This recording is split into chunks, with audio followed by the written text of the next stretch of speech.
आज आपको हम श्रोडिंजर वेव इक्वेशन के बारे में बताएंगे, स्टडी कराएंगे। तो श्रोडिंजर वेव इक्वेशन है क्या, इसके बारे में पहले देखते हैं।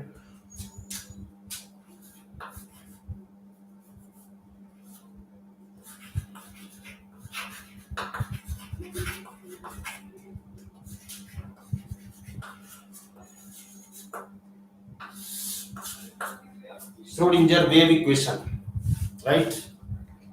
तो स्टूडेंट्स, श्रोडिंजर वेव इक्वेशन जानने के पहले ये जानना जरूरी है कि इसकी उत्पत्ति कैसे हुई, इसका डेरिवेशन कैसे हुआ और इसके बारे में क्या क्या अनेक वैज्ञानिकों के बारे में तर्क है उसके बारे में। तो सबसे पहले डी ब्रॉगली का इक्वेशन जो है, डी ब्रॉगली ने हमें ये बताया कि कोई भी सब्सटेंस मैटर का ड्यूअल नेचर होता है, ड्यूअल नेचर ऑफ लाइट या ड्यूअल नेचर ऑफ मैटर। इसके बाद फिर आपके डी ब्रॉगली के बाद आते हैं हाइजेनबर्ग का अनसर्टेनिटी प्रिंसिपल, आपने पढ़ा होगा। उन्होंने क्या बताया कि किसी भी इलेक्ट्रॉन की यानी कि पोजीशन और मोमेंटम दोनों की जानकारी आप इकट्ठा नहीं कर सकते हैं, दोनों साथ साथ नहीं चल सकता है। मतलब कहने के है कि किसी भी ऑर्बिट्स में यदि कोई इलेक्ट्रॉन चक्कर लगा रहा है तो उसकी पोजीशन के बारे में जानकारी तो मिल जाएगी, लेकिन उसका मोमेंटम क्या है, इलेक्ट्रॉन का मोमेंटम क्या है, इसकी जानकारी हमको नहीं मिलती। ये हमें कौन बताया? हाइजेनबर्ग ने। और हाइजेनबर्ग ने इसको सिद्ध भी किया है, प्रैक्टिकली सिद्ध किया है कि दोनों चीजें हमको मालूम नहीं हो सकती हैं, दोनों चीजें समान नहीं हो सकती हैं, दोनों चीजें सेम नहीं हो सकती हैं। यानी कि यदि पोजीशन मालूम हो जाएगी तो मोमेंटम नहीं मालूम होगा, और यदि मोमेंटम मालूम हो जाएगा तो हमें पोजीशन नहीं मालूम होगी, राइट। तो इन दोनों का सम्मिश्रण करके एक ऐसी मैकेनिकल थ्योरी का प्रपोजल किया गया जिसे हम श्रोडिंजर वेव इक्वेशन कहते हैं। तो सबसे पहले स्टूडेंट्स ये देखिए, श्रोडिंजर वेव इक्वेशन मतलब कैसा होता है उसके बारे में थोड़ा सा देख लेते हैं।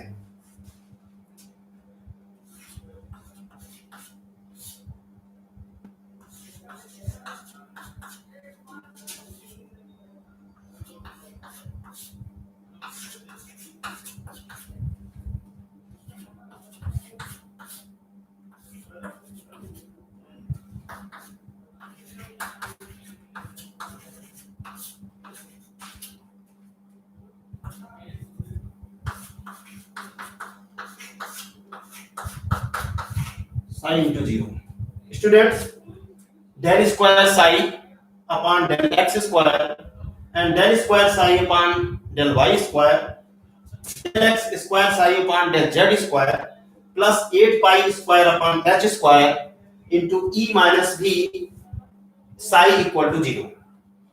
अब स्टूडेंट्स, इसमें यह देखना है कि ये सब चीजें हैं क्या, इनसे हम कैसे इनके बारे में अलग अलग जानकारी को थोड़ा सा देखते हैं। स्टूडेंट्स, ये जो है तीन पार्ट्स आप जो देख रहे हैं ये एक्सिस पर है, यानी ओरिएंटेशन जो होता है x y p x p y p z, उसके बारे में हमें बताता है। यानी कि क्वांटम जो थ्योरी है, जो क्वांटम नंबर्स हैं वो भी इसी से ओरिजिनेट होते हैं। स्टूडेंट्स याद रखिएगा, यानी कि एन एल और एम की जो वैल्यू है वो हमें श्रोडिंजर वेव इक्वेशन से प्राप्त होती है। स्टूडेंट्स ध्यान रखिएगा, एस की जो थ्योरी है, एस का जो वैल्यू है वो अलग, वो हमें ये नहीं बताता श्रोडिंजर इक्वेशन। यानी कि जो स्पिन क्वांटम नंबर है, यानी principal quantum number, azimuthal quantum number and आपका मैग्नेटिक क्वांटम नंबर, ये तीनों हमें श्रोडिंजर वेव इक्वेशन से प्राप्त होते हैं। यानी कि एन एल एंड एम, इन तीनों की जो वैल्यू है ये हमें यही बताता है श्रोडिंजर वेव इक्वेशन, राइट।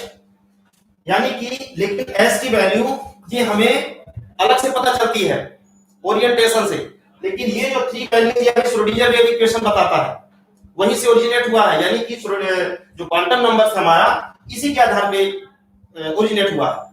अब इसको हम ये देखते हैं कि इनकी सबकी अलग अलग वैल्यू क्या होती है, क्या क्या मतलब होता है। स्टूडेंट्स, तो यानी सपोज करिए, यानी कि एम मींस क्या होता है, mass of electron,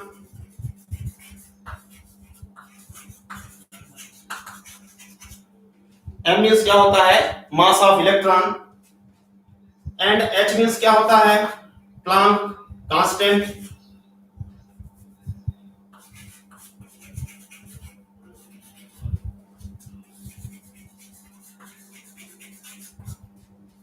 Planck constant.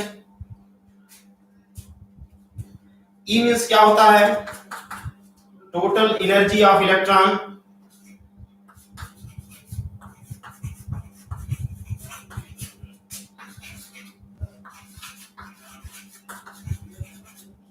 Total energy of electron, यानी कि इलेक्ट्रॉन की टोटल एनर्जी कितनी है वो हमें ये E से पता चलता है। V मींस क्या होता है,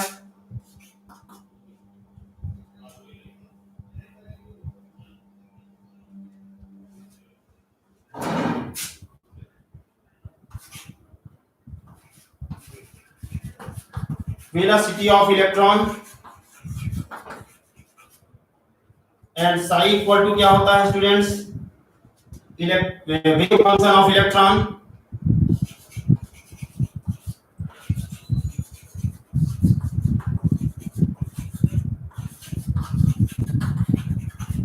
wave function of electron and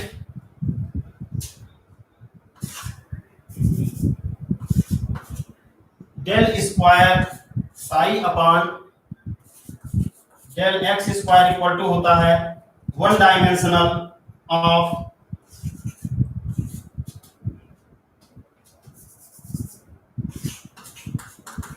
orientation value of electron.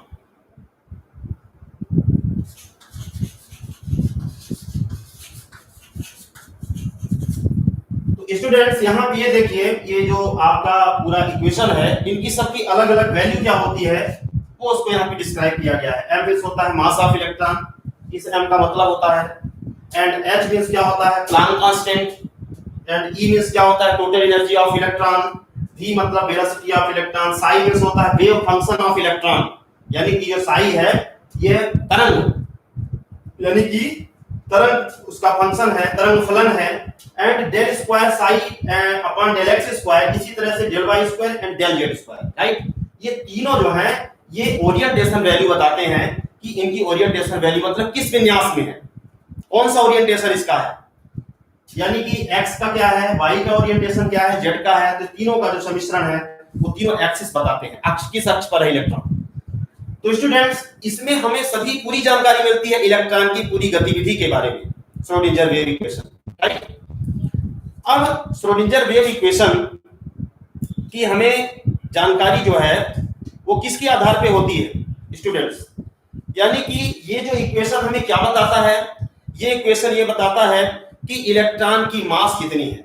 कोई पूछ सकता है कि श्रोडिंगर वेव इक्वेशन से हमें जानकारी क्या मिलती है, तो श्रोडिंगर वेव इक्वेशन से students mass of electron, Schrodinger wave equation से इसकी टोटल एनर्जी कितनी होती है, इलेक्ट्रॉन की टोटल एनर्जी कैसी है, प्लैंक कांस्टेंट कैसा है, कितना है, प्लैंक कांस्टेंट की वैल्यू क्या होती है, V कैसा है, psi इसका वेव फंक्शन कैसा है, यानी कि इनके बारे में पूरी तरह से त्रिविमीय तल में कैसा है psi, यानी कि psi का मतलब क्या था, वेव फंक्शन ऑफ इलेक्ट्रॉन, ठीक है ना स्टूडेंट्स। एंड इसके बारे में, इन सभी के बारे में हमें ये जानकारी मिलती है कि इनकी वैल्यू क्या है, और एक एक इलेक्ट्रॉन्स के बारे में हमें पता चल जाता है कि इलेक्ट्रॉन का मोशन कैसा है, कैसा वो अपने ऑर्बिट्स में चक्कर लगाता है, उन सभी के बारे में पूरी जानकारी इसमें हमसे मिलती है। अब इसका डेरिवेशन पढ़ना स्टूडेंट्स, इसकी डेरिवेशन क्या है।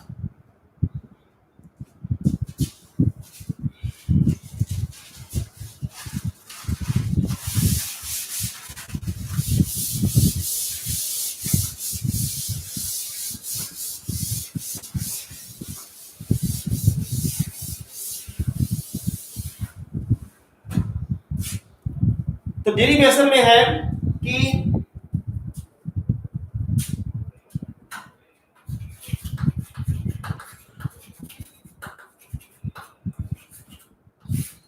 Derivation of Schrodinger wave equation, इसमें हम ये जानते हैं स्टूडेंट्स कि किसी पार्टिकल्स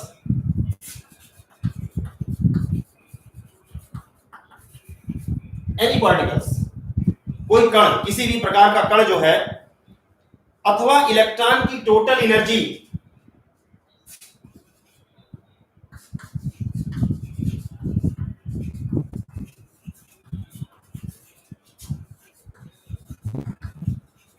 या टोटल एनर्जी ऑफ इलेक्ट्रॉन, यानी कि कोई पार्टिकल्स या टोटल एनर्जी ऑफ इलेक्ट्रॉन, इसके बारे में हम ये जानते हैं कि ये सब अलग अलग सिस्टम के होते हैं। तो इनकी जो kinetic energy and potential energy, इनकी जो है kinetic energy and potential energy, kinetic energy and potential energy, kinetic energy मतलब गतिज ऊर्जा और पोटेंशियल एनर्जी मतलब स्थितिज ऊर्जा, इन दोनों एनर्जी का योग होती है, यानी कि टोटल होती है।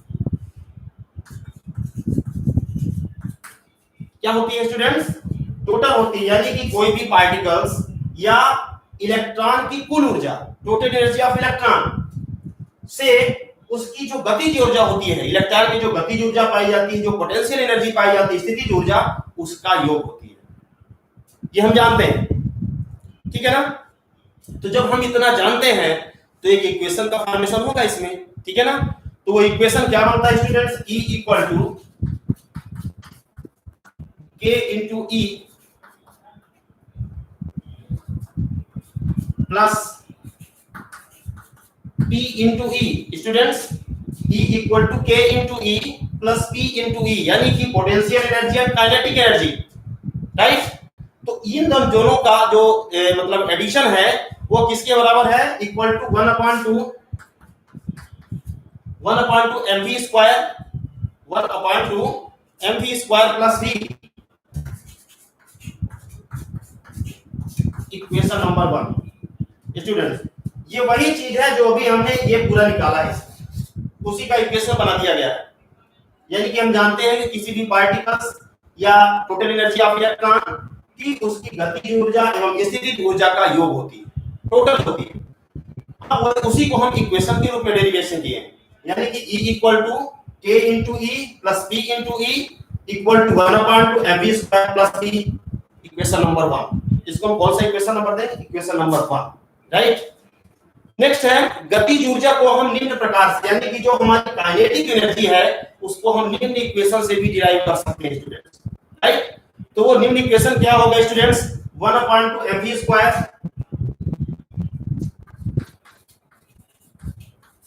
1/2 mv स्क्वायर, राइट? यानी कि यहां से, यानी इसको हम गतिज ऊर्जा को हम इससे भी डिराइव कर सकते हैं। 1/2 mv square equal to 1/2 m into mv square, m into mv square upon m equal to 1/2 m equal to 1/2 mv square, mv square upon m।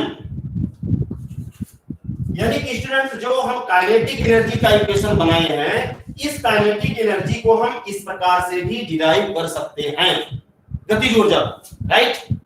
अब इसके बाद mv की वैल्यू को, जो mv की वैल्यू आई है, यानी कि यहाँ पे जो mv की वैल्यू आई है, उस mv की वैल्यू को हम de Broglie equation, de Broglie equation हमारा क्या कहता है students? mv equal to h upon lambda, mv equal to h upon lambda, जो हमारा डी ब्रॉगली इक्वेशन है, right?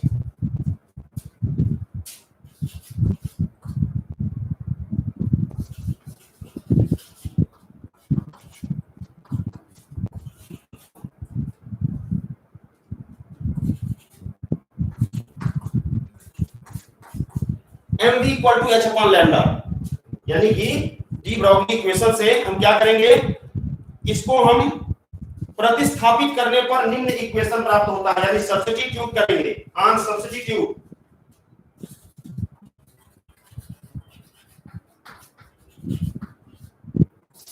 Substitute de Broglie equation mv equal to h upon lambda, जो equation हमको प्राप्त हुआ है अभी। तो इसको हम क्या करते हैं? mv की वैल्यू, यानी कि यहाँ पे जो mv की वैल्यू आई है उसको हम इस de Broglie equation mv equal to h upon lambda पर सब्स्टिट्यूट करेंगे, यानी कि प्रतिस्थापित करेंगे। जब प्रतिस्थापित करते हैं स्टूडेंट्स, तो हमें कौन सा इक्वेशन प्राप्त होता है?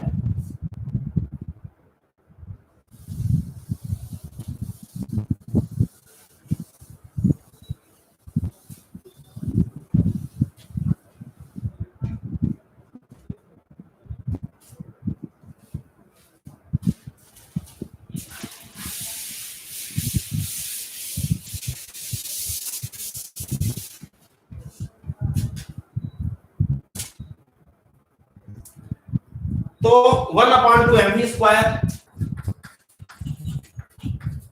1/2 mv स्क्वायर, उस पर हम सब्स्टिट्यूट करते हैं डी ब्रागली इक्वेशन को, कौन सी, जो हमें गतिज ऊर्जा की नीचे वाली इक्वेशन प्राप्त हुई है, mv का जो वैल्यू है उसको हम डी ब्रागली इक्वेशन पर सब्स्टिट्यूट करने पर कौन सा इक्वेशन प्राप्त होता है, 1/2 mv square equal to h upon lambda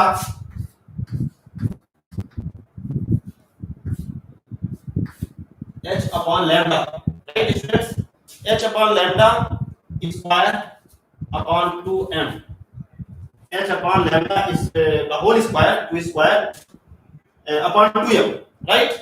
तो ये इक्वेशन जो हमें प्राप्त हुआ, इक्वेशन नंबर क्या कहलाएगा स्टूडेंट, 2। इसे हम कौन सा इक्वेशन कहेंगे, और ये इक्वेशन हमें कहां से प्राप्त हुआ है, यानी कि जो mv की वैल्यू हमें प्राप्त हुई थी उस mv की वैल्यू को डी ब्रागली इक्वेशन पर सब्स्टिट्यूट करने पर ये वाला इक्वेशन हमें प्राप्त हुआ, 1/2 mv square equal to h upon lambda upon 2 h upon lambda upon 2m, equation number 2, right. इसके बाद स्टूडेंट्स या दूसरा इक्वेशन भी प्राप्त हो सकता है 1/2 या 1/2 mv square equal to 1/2 mv square equal to h square upon 2 lambda square m, 2 lambda square m, right. इसे स्टूडेंट हम इक्वेशन नंबर 2 इसे हम कहेंगे, इसमें गलती हुई से ये वाला नहीं होगा, सॉरी ये वाला होगा, इसे इक्वेशन नंबर 2 नामकरण करेंगे। अब इक्वेशन नंबर 2 से 1/2 mv स्क्वायर, इक्वेशन नंबर 2 से यानी जो ये इक्वेशन हमें प्राप्त हुआ है, इससे हम क्या करेंगे, 1/2 mv स्क्वायर की वैल्यू को इक्वेशन नंबर 1 पे रखेंगे स्टूडेंट्स। इक्वेशन नंबर 1 हमें क्या प्राप्त हुई थी, E equal to k e plus p e equal to 1/2 mv square, right. उसको इस वैल्यू पर हम क्या करेंगे, सब्स्टिट्यूट करेंगे, राइट। यानी कि रखने पर इक्वेशन नंबर 2 से 1/2 mv स्क्वायर की वैल्यू को इक्वेशन नंबर 1 में रखने पर, तो जब इक्वेशन नंबर 1 में रखते हैं स्टूडेंट तो कौन सी वैल्यू हमको प्राप्त होती है, E equal to h square upon 2 lambda square m plus v, h square upon 2 lambda square m plus v, यानी कि इस वैल्यू को हम किसमें, इक्वेशन नंबर 1 में ले गए, 1 से इसको सब्स्टिट्यूट करिए, अथवा दूसरी समीकरण प्राप्त होगी, इसको ऐसे भी हम कर सकते हैं, डिराइव कर सकते हैं, h square upon 2 lambda square m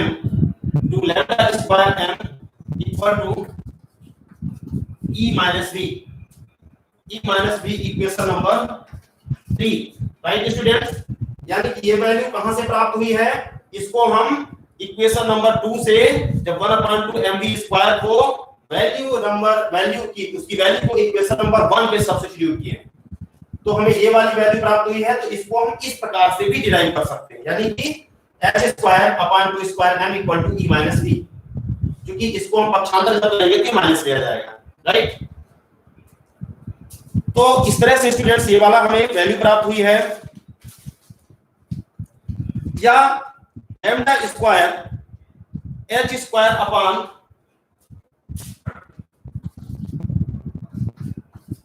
या लैम्डा स्क्वायर, इसको दूसरे रूप में भी हम परिवर्तित कर सकते हैं, दूसरा समीकरण बना सकते हैं, lambda square equal to h square upon 2m, right, 2m e minus v, यानी कि e माइनस v को हम इसे 2m से इनटू कर सकते हैं, राइट। तो यहाँ पे इक्वेशन नंबर हमें कौन सा प्राप्त होगा स्टूडेंट, इक्वेशन नंबर 4, यानी कि इसी इक्वेशन को हम इस प्रकार से भी डिराइव कर सकते हैं, राइट। यानी कि इस लैम्डा स्क्वायर को हम इधर रख देंगे, 2m आ जाएगा, यहाँ 2m लिख देंगे, h square upon e minus v, यानी e माइनस v को हम इससे इनटू कर देंगे तो हमें इक्वेशन नंबर 4 प्राप्त हो जाएगा, राइट। तो इसका ये मतलब हुआ, यानी कि इक्वेशन नंबर 4 हमें क्या बताता है स्टूडेंट्स, इक्वेशन नंबर 4 हमें ये बताता है कि कोई भी माइक्रो पार्टिकल्स सूक्ष्म कण, राइट, कोई भी सूक्ष्म कण जो वेव मोशन से राउंडेड करता है, घूमता है, यानी कि तरंग गति से घूमता है, इसके लिए एक्स डायरेक्शन में वेव मोशन इक्वेशन के निम्न प्रकार हमें फॉलोइंग प्राप्त होगा, मतलब उसको हम दूसरी प्रकार से परिणित कर सकते हैं, राइट। तो क्या है दूसरी प्रकार से जो हम परिणित कर सकते हैं, उसको इस प्रकार से लिखा भी जा सकता है।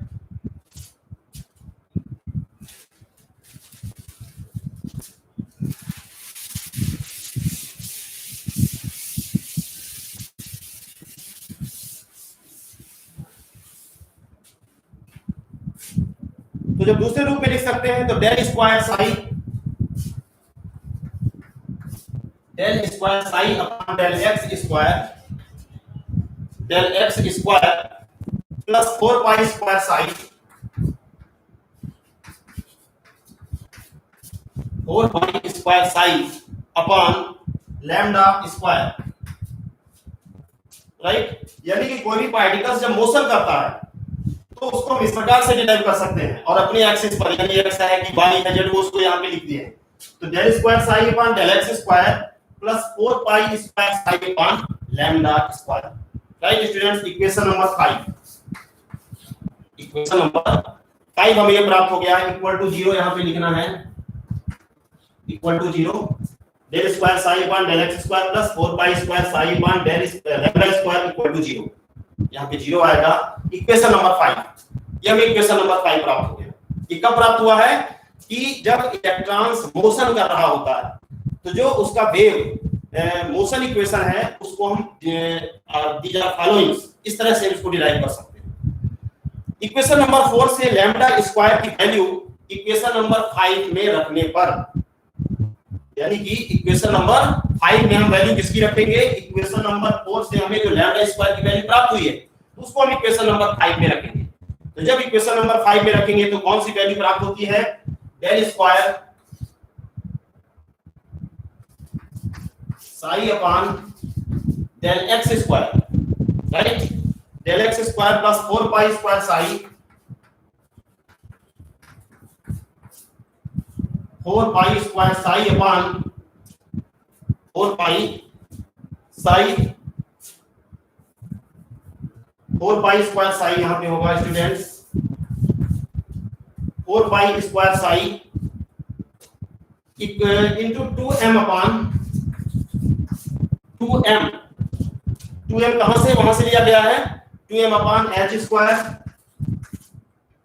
2m upon h square e minus v equal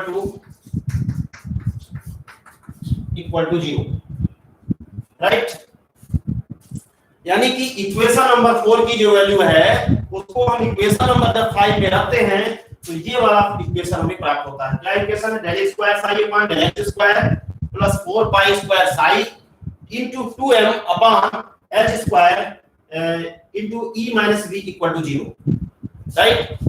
अब इस इक्वेशन से हम क्या करेंगे स्टूडेंट्स, डेल स्क्वायर साई से इसको हम निम्न फॉलोइंग से इक्वेशन से कर सकते हैं, अथवा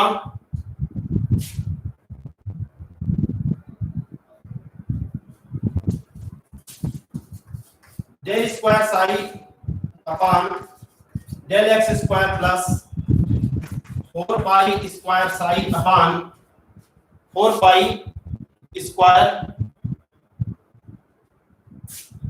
साई यहां पे नहीं रखेंगे स्टूडेंट, इस साई को भी लास्ट में रखेंगे 4 pi square upon h square 4 pi square into 2m e minus v into psi equal to 0, right students, equal to 0। इसको हम इस प्रकार से भी डिराइव कर सकते हैं, राइट। अब नेक्स्ट है, अब इसका इससे इंटू कर देंगे तो वैल्यू प्राप्त हो जाएगी del square psi upon del x square plus 4 pi square, sorry यहाँ पे 8 हो जाएगा 8 pi square m upon h square e minus v psi equal to 0। Right students, ये हमें इक्वेशन नंबर कौन सा प्राप्त हो गया है? Equation number 6। Equation number 6 student में प्राप्त हो गया है। अब इक्वेशन नंबर 6 हमें क्या बताता है कि इलेक्ट्रॉन की पोजीशन एक्स ओरिएंटेशन पे। अब हमें तीनों इलेक्ट्रॉनों की ओरिएंटेशन से पूरा श्रोडिंगर इक्वेशन प्राप्त करना है, राइट? यानी कि उसमें एक्स भी है, वाई भी है, जेड भी रहेगा, तीनों की वैल्यू। तो एक समीकरण, एक इक्वेशन क्या बनता है स्टूडेंट्स? यहां पे देखिएगा, del square psi upon del x square plus del square psi upon del y square plus del square psi upon del z square plus 8 pi square m upon h square e minus v psi equal to 0। Equation number 7।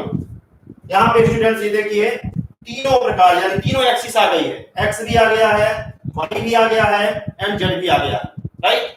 यानी कि तीनों axis का जो value है वो इससे हम प्राप्त कर सकते हैं, यानी कि 8 pi square m upon h square e minus b psi equal to 0। यानी कि इसमें स्टूडेंट्स आप ये देखेंगे कि जो एक्स ओरिएंटेशन होता है पी वे, जो वाई ओरिएंटेशन होता है p y and z orientation यानी कि पी जेड, इन तीनों की जो एक्सिस होती है वह 8 पाई स्क्वायर अपान एम, यानी कि यहाँ पे प्लैंक कांस्टेंट भी है, एम का मतलब होता है मास ऑफ इलेक्ट्रॉन, यानी कि पूरी टोटल एनर्जी को डिराइव करता है। यानी कि मास ऑफ इलेक्ट्रॉन, v का मतलब होता है वेलोसिटी ऑफ इलेक्ट्रॉन एंड आपका उसका साई का मतलब होता है वेव फंक्शन ऑफ इलेक्ट्रॉन, यानी इन सभी की कुल वैल्यू को निर्धारित करता है। तो ये स्टूडेंट्स, ये जो हमारा इक्वेशन नंबर 7 है, इस इक्वेशन नंबर 7 को हम क्या कहते हैं? These also called Schrodinger wave equation. इसको हम ऊपर से भी लिख सकते हैं थोड़ा सा अच्छे से।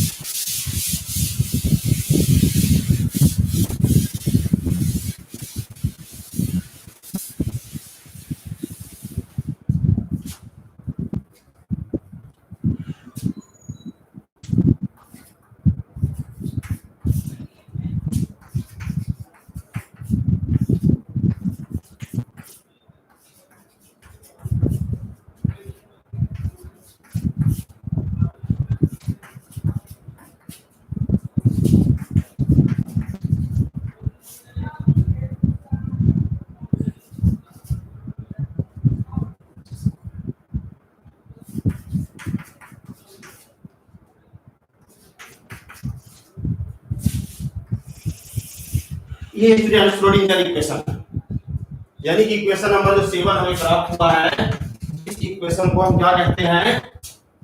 Equation number 7 also called Schrodinger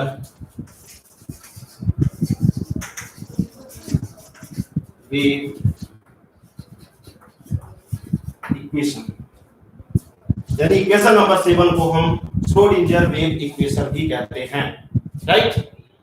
अब इसमें स्टूडेंट्स यानी कि जो एक्स वाई और जेड है ये तो दिशा निर्धारित करते हैं, यानी कि इलेक्ट्रॉन का डायरेक्शन कैसे है, राइट? एक्स एक्सिस पे है कि वाई एक्सिस पे है कि जेड एक्सिस पे है, किस एक्सिस पे है, वो ये पूरा डिटरमिनेट करता है, राइट?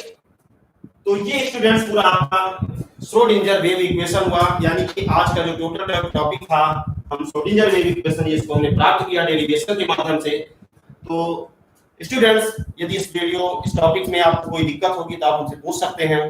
कैसे पसंद है? Thank you, right? आज का वीडियो यहीं पे खत्म।